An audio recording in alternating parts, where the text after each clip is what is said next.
자, 그래서 이 광합성 시작할게요. 이제 식물이에요.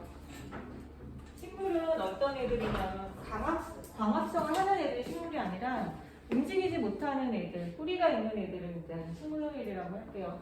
식물은 어떻게 되어 있냐면 뿌리가 이렇게 있고 원뿌리와 겉뿌리가 확실한 애들은 쌍떡잎 식물이에요. 그래서 어렸을 때 떡잎이 두 장이면서 이렇게 자라나는 애들이거든요. 그래서 이제 다 컸다. 그러면 이렇게 줄기가 있겠죠? 이렇게 줄기가 있고 여기와 연결된 줄기가 있고 그 다음에 여기 뿌리가 이렇게 있고 이렇게 해서 이렇게 있고 그 다음에 잎이 이렇게 있겠죠? 가지가 뭐 이렇게 있고 이때 뭐 이렇게 잎이 있겠죠? 그 다음에 꽃이 펴요. 꽃이 피는데 꽃은 보통 잎이 5장이에요. 4장밖에 안 보여주는데 뭐 이렇게. 그래서 5장을 갖고 있는 게 가장 일반적인 꽃이고요. 그 다음에 줄기가 있고 그 다음에 여기에 잎이 있어요. 그럼 이제 하는 역할이 다르잖아요. 얘가 잎이에요. 그래서 뿌리에서 양분 플러스 물을 흡수해요.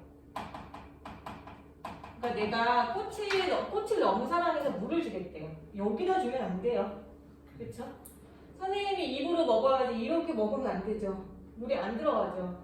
그러니까 여기다 여기에 주는 게 아니라 뭐 샤워시키는 거죠. 여기다 줘야 돼요. 그래서 이제 여기다가 그래서 흡수하는 기관이 이 뿌리고요. 뿌리에 털이 이렇게 얘네 많이 나 있어요. 이 뿌리 털을 통해서 흡수한다고 보면 돼요. 자, 그 다음에 줄기는 그럼 뭐냐면 줄기가 뭐 하는 애예요? 그러면 줄기를 확대하면 이 물을 흡수해서 혈관처럼 이 끝까지 옮겨야 되잖아요. 물을 흡수해서 여기까지 옮겨야지 이 끝부분에 말라주면 안 되잖아요. 그렇죠? 그러니까 물을 끝까지 옮기는 여기까지 옮기는 물관이 있어요. 물관. 줄기.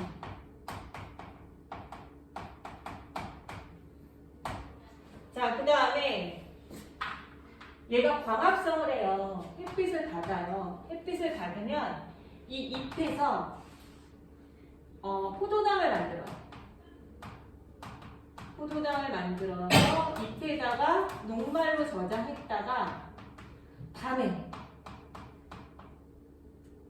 이탄당 설탕으로 바꿔서 온몸에 전달을 해요. 그러니까 내가 양분을 여기서 흡수해요. 우리는 입을 통해서 양분을 흡수하지만 얘는 여기를 흡수했고 여기 양분이라고 하면 조금 이상하겠다.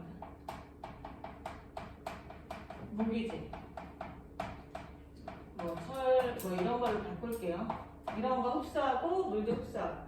여기서 양분이라고 했던 건 포도당의 원료가 되는 질소 같은 거 흡수한다는 얘기가 있어요. 자, 그래서 여기로 갈게요. 얘는 이제 스스로 만들 건데 녹말을 저장했다가 설탕으로 이동시키는데 여기서 만들어진 애를 온몸에다 이렇게 전달해줘야 돼요. 이렇게. 이런 걸 체관이라고. 그래서 줄기의 역할은 물관과 체관이 지나가는 거예요. 그리고 또 하나는 지지를 해줘요. 지지. 내가 꼿꼿하게 평생 서 있을 수 있도록. 얘는 나는 100년이면 죽지만 얘는 1000년 살아요. 1000년. 1000년 동안 이게 버티고 있어야 돼요. 그래서 그게 이제 물관과 체관이 있고요. 그 다음에 몸을 지탱해주고 지지해주는 거고 난 1000년 만년 살 거야. 이런 애죠. 그 다음에 얘가 생식기관이에요. 그렇죠? 그래서 저거를 일단 한번 그려주세요. 그려주고 우린 어디하고 어디를 배울 거예요? 그러면 이 잎의 기능하고 그 다음에 이 뿌리로 물을 흡수하는 이 기능하고 이 두 개만 딱 할 거예요. 근데 시험에는 물관과 체관도 나와요. 시험에요. 요거. 줄기도 나와요. 왜요? 그러면 여기가 너무 쉬워서 예전에 초등학교 배운 거하고 학교 선생님이 필기해 준 거하고 막 이런 게 막 섞여서 들어갈 거예요. 그러니까 이게 정상이고 앞에 게 어려운 건데 학교 선생님 입장에서는 앞에 게 그렇게 어려웠다 여기서 난이도 뚝 떨어지면 아무도 틀린 학생이 없거든요. 그러니까 여기서는 양이 많아져요. 그러니까 짜잘한 지식들, 과학적인 어떤 논리력이나 이런 것보다 양이 많아서 다 못 외워서 틀리는 경우가 더 많아요. 자, 그래서 식물을 잘 표시를 해주고요. 그 다음 밑에 있는 이 양분 광합성을 만들어야 되니까 아까 그 양분이라고 썼으면 고쳐서 무기질, 질소 이런 걸 바꿔주세요.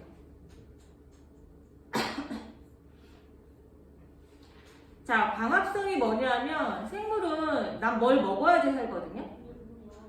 자, 그런데 식물은 먹지 않아도 햇빛만 있으면 살 수 있어요.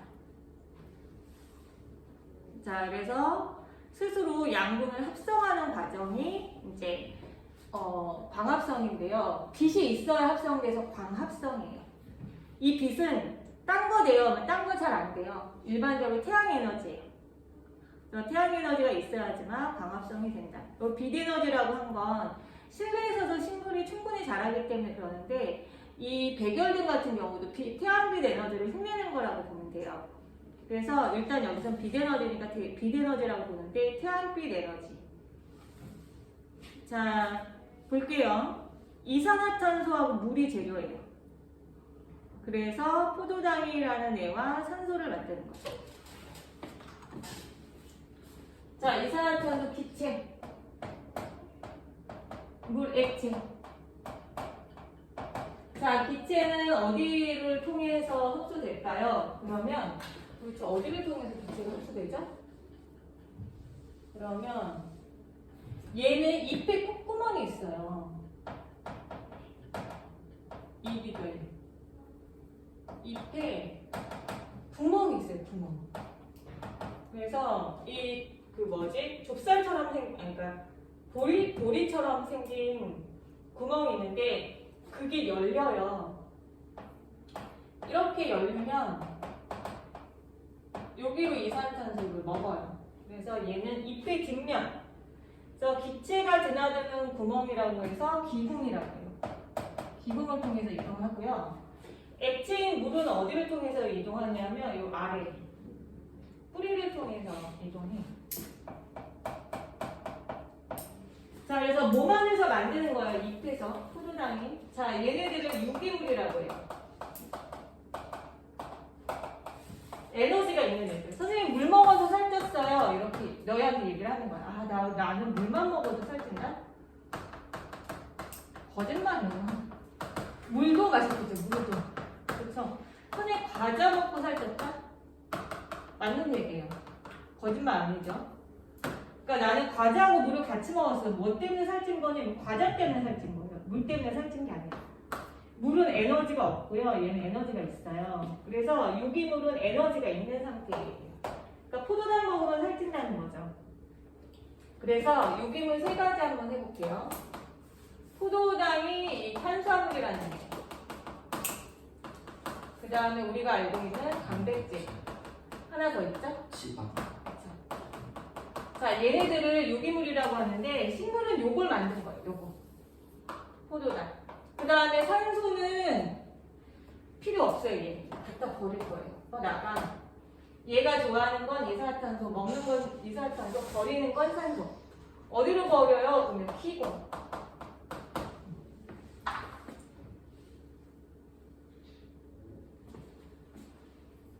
자, 그래서 단어가 조금 많아졌죠. 왜 이런다고요? 내용이 너무 쉬워서 양으로 이제 집어넣는 거야. 양으로. 너 내 수업 잘 들어야 돼. 막 이런 학교 선생님이 양으로 막 넣을 거예요. 자, 그 다음에 탄수화물 얘기를 조금 더 해볼게요. 너희가 기가 시간에 이거를 배웠던지 배울 거예요. 탄수화물 중에 식물이 직접 만들어내는 요거 있죠? 요거는 육각형 모양이거든요. 포도 모양이거든요. 얘를 포도당이라고 해요. 요걸 동그랗게 표시할게요. 원래 육각형이에요. 자, 포도당을 만들어서 이렇게 끈으로 묶어놔요. 끈으로 이렇게 묶어놔요. 이걸 합성이라고 하는데 이렇게 얘네들이 여러 개의 묶음으로 있다고 봐봐요. 그러면 얘가 물관이나 체관을 통해서 잎에서 만든 포도당이 흘러내려가지 않습니다. 여기다 일단 묶어놓는 거예요. 낮에 포도당을 만들어서 한 묶음으로 묶어놓은 거예요. 자, 걔가 녹말. 그리고 밤에 줄기를 통해서 온몸으로 전달해야 되거든요. 그럴 때는 굳이 포도당을 자를 필요 없이 2개씩 잘라도 체관을 통해 이동할 수 있어요. 2개씩 자르는 거예요. 이동할 땐 2개씩. 이렇게. 얘가 설탕.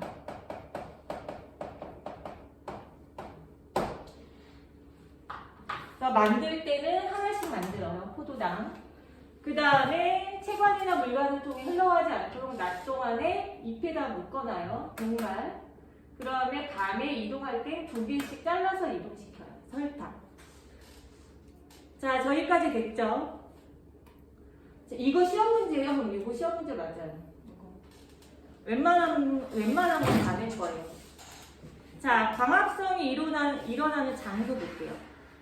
엽록체. 자, 엽록체는 어딨니? 그러면 잎에 있어요. 잎에. 자, 어떻게 생겼어? 초록색 작은 점으로 생겼어요. 초록색 작은 알갱이 점. 잎에 점이 찍혀 있어요. 그 점은 어딨니? 라고 하면 식물의 잎을 구성하는 세포 안에 들어있어요. 아, 그러니까 만약에 광합성이 어디에서 일어나니? 잎이 있고 잎 안에 이렇게 점이 있는데 이거를 엽록체라는 애구나. 얘가 봤더니 얘가 세포면 세포 안에 점이 있구나. 엽록체라는 장소에서 일어난다는 거죠. 자, 그 다음에 이 엽록체는 녹색이네요. 그러면 엽록체가 없으면 쟤는 녹색이 아니겠네요. 그러면 양파 있죠, 양파. 자, 양파 우리가 알고는 그 깐 양파. 이거 지금 광합성하는 엽록체 있을까요? 그치, 얘 흰색이잖아. 흰색. 그쵸? 자, 그 다음에 이제 엽록체 안에 엽록소라는 색소가 있는데 걔가 초록색이라서 잎이 초록색으로 보였던 거예요. 여기서 빛을 흡수한대요. 아, 여기서 광합성을 하는구나. 자, 빛을 이용해서 물질을 합성하니까 광합성은 낮에만 해요. 자, 이때 만들어진 포도당을 산물이라고 해요. 산물. 자, 그래서 여기서 다시 한번 확인할게요. 광합성할 때 필요한 물질은 빛. 그쵸? 엽록체에 들어있는 엽록소에서 흡수하고요. 물. 뿌리에서 흡수해서 물관을 통해 운반되고요. 세 번째, 이산화탄소. 공기 중에서 잎을 통해, 잎의 뒷면인 기공을 통해서 흡수한다. 자, 그래서 만들어지는 포도당은 보세요. 녹말로 바꿔서 저장해놔요. 그리고 또 하나는 녹말은 물에 녹아요? 안 녹아요. 왜? 물관에 휩쓸려 지나가면 안 되니까. 그쵸? 그래서 물에 잘 녹지 않는 물질로 묶어놔요. 자, 그 다음에 산소는 여기 잎의 뒷면을 기공으로 버리고 있죠? 자, 녹말을 뭐라고 표현했냐면 포도당이 여러 분자가 연결되어 있습니다. 이렇게 되어 있어요.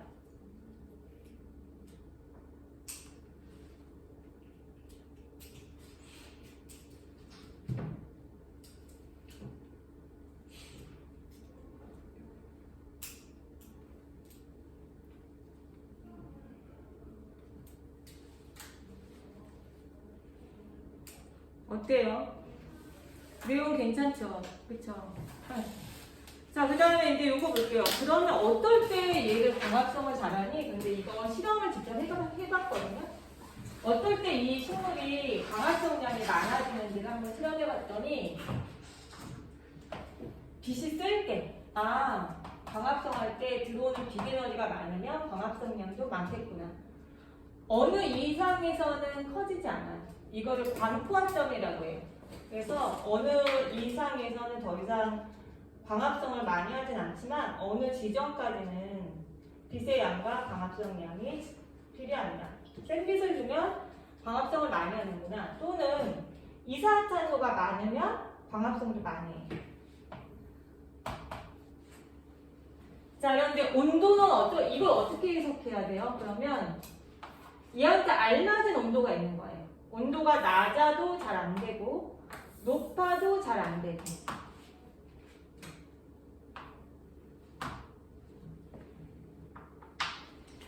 그래서 만약에 내가 30도에서 식물이 잘 자랐어요. 35도로 올려볼까? 더 잘 자랐어요.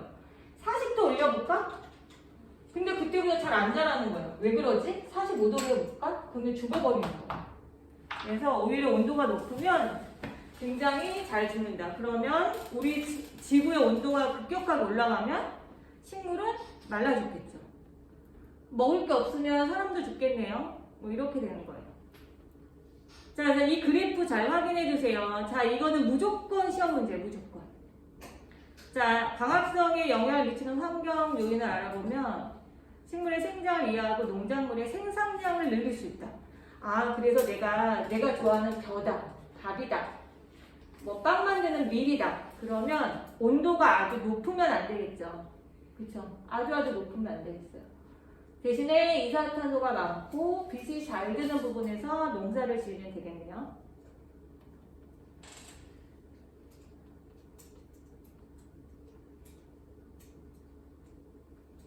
자, 그 다음에 이제 그 다음에 있는 여기도 한번 읽어봐 주세요. 150쪽. 그래서 새로 나오는 단어가 있으면 뭐가 있는지 잠깐만 읽고 시작할게요.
자, 그래서 요번에 이제 나오는 내용은 잎의 생긴 모습이죠. 잎은 굉장히 중요해요. 여기서 광합성도 하고 공기도 먹고 공기도 개천해야 되니까.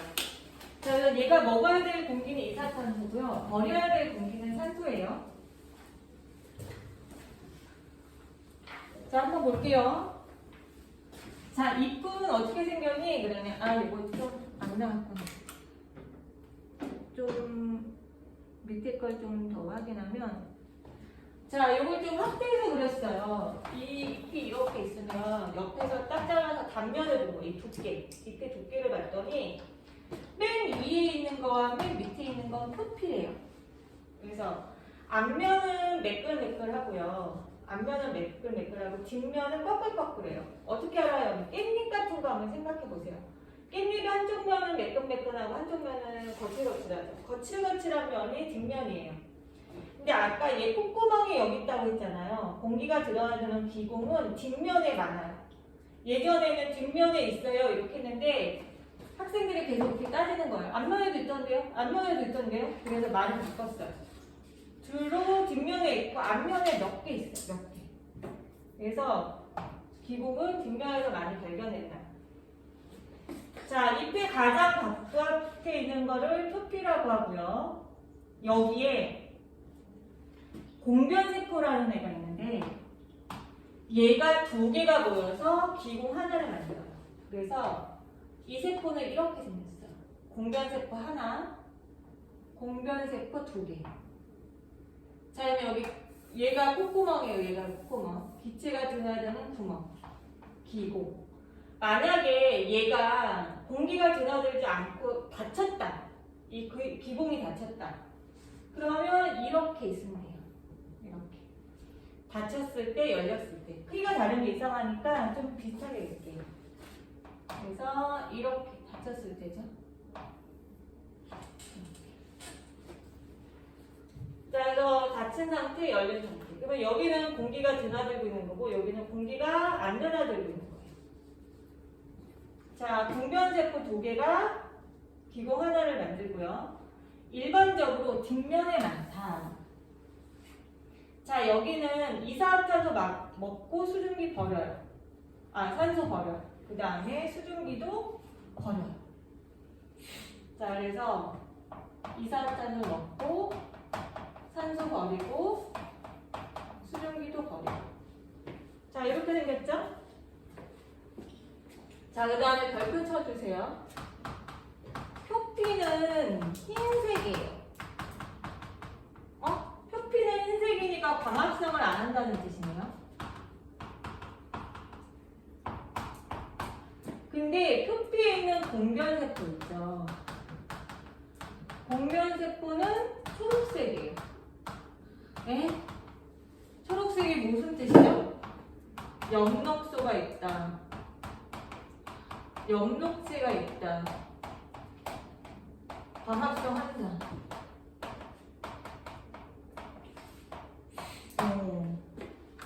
그래서 얘는 콧구멍에서 왜 광합성을 하지? 이상한 상황인 거죠. 자, 그래서 그림이 지금 우리 그림이 흑백인데 보면 여기는 표피거든요. 표피에서는 여기서 광합성 안 하고요. 여기만 엽록체가 있어요. 그래서 요것만 녹색이에요.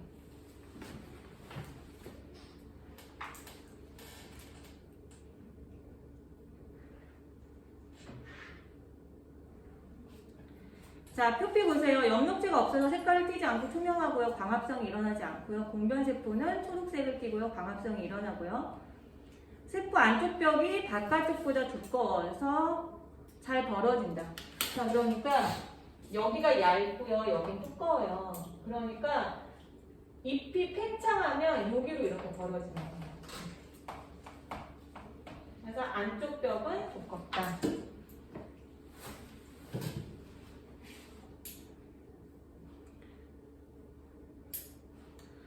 이게 오늘 그 그림을 안 그리려고 선생님이 빔을 썼더니 이 책장을 넘기는데 시간이 너무 많이 걸려요. 자, 여기서 한번 볼게요. 위치가 어디니? 그러면 잎의 균형이에요. 잎이 이렇게 있으면 요거를 단면을 잘라서 표피. 그 다음에 여기 광합성 하는데. 그 다음에 물간세관. 이렇게 있고 듬성듬성 세포가 좀 있는데 기체가 드나들어야 되니까 지금 듬성듬성 있어요. 그 다음에 표피. 그런데 요 놈만 초록색인 거예요. 요 놈만, 두 놈만. 얘 두 놈, 얘 두 놈. 그러면 이 두 개가 뭐라는 거예요? 공변세포라는 거예요. 그래서 기체가 이렇게 드나들고 이렇게 드나들고. 자, 그러면 B는 기공, A는 공변세포, C는 표피.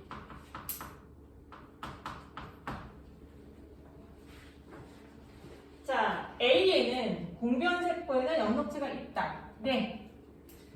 A는 바깥쪽은 얇고 안쪽은 두껍다. 바깥쪽은 얇고 안쪽은 두껍다. B는 일반적으로 뒷면에 많아요. C는 광합성이 일어난다. C. 아니죠. 여기가 지금 흰색이잖아요. 그러니까 표피에서는 광합성이 일어난다. 표피는 흰색. 광합성 일어나지 않습니다. 정말 이 수준이에요? 그러면 응용할 게 없어요, 여기는.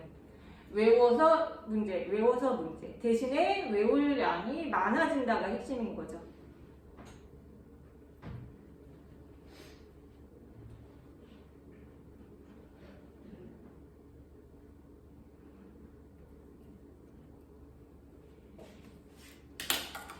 자, 식물의 광합성에 대해서